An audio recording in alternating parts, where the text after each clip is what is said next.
I used to think there was nothing more comforting than the sound of my dog breathing beside me at night. Milo's gentle rhythm always meant I was home, safe, surrounded by the ordinary. That illusion cracked one windy evening when I heard him barking outside even though he was asleep at my feet. I remember freezing, confused, because the bark sounded right and wrong at the same time, like hearing your own name whispered by a stranger. The yard light flickered when I stepped to the window. Out there, beyond the fence, stood something shaped exactly like my golden retriever. The same fur, the same head tilt, the same wag of the tail that never reached the eyes. I blinked, looked down, touched the warm body beside me, and looked up again.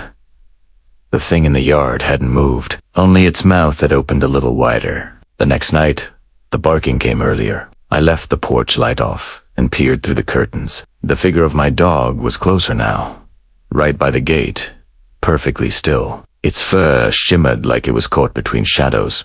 I whispered Milo's name, and the thing's ears twitched, but the real Milo, asleep again inside, didn't stir. When I switched on the phone flashlight, the shape outside stepped backward in a motion to smooth. Too rehearsed, like someone pressing rewind on reality. Then everything went black. The flashlight died. The streetlight buzzed out, and for a few seconds there was nothing but the sound of paws scratching at the door. It wasn't frantic scratching. It was measured, polite, like a knock from someone who already knew the answer. By the third night, fear had turned into obsession. I set up a camera pointing toward the yard, telling myself I'd prove it was a trick of light. Around 3 a.m, the motion alert woke me. On the screen, my lord, what war? His shape was standing in the center of the yard, but its back, legs straightened, stretching until it balanced upright, human tall. The frame glitched. For one frame its face blurred.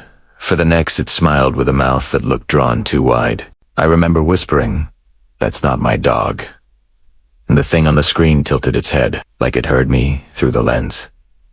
The feed cut to static, then flicked in my hallway.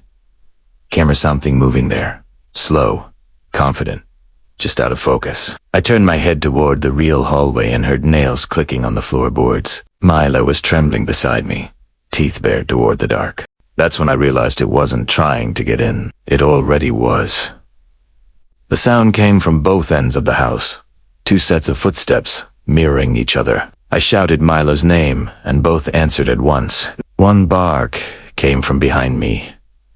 The other echoed from the window. The glass reflected a pair of glowing eyes, not aligned like an animal's, but level like a person's. I felt the air shift, heavy, electric, carrying the smell of wet earth and static. I backed into the kitchen, holding the flashlight like a weapon. The door handle twitched. My real dog pressed against my legs, trembling so hard I felt his heartbeat through my jeans. Then the handle turned all the way, slow as a breath.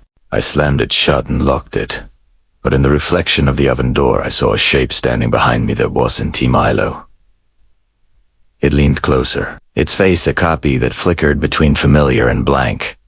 I whispered, "What do you want?" And it whispered back, perfectly matching my voice, "You already let me in." I woke at dawn, on the kitchen floor. The door was wide open, dew glistening on footprints that led toward the woods. Milo was gone. I followed the trail until it faded into the trees.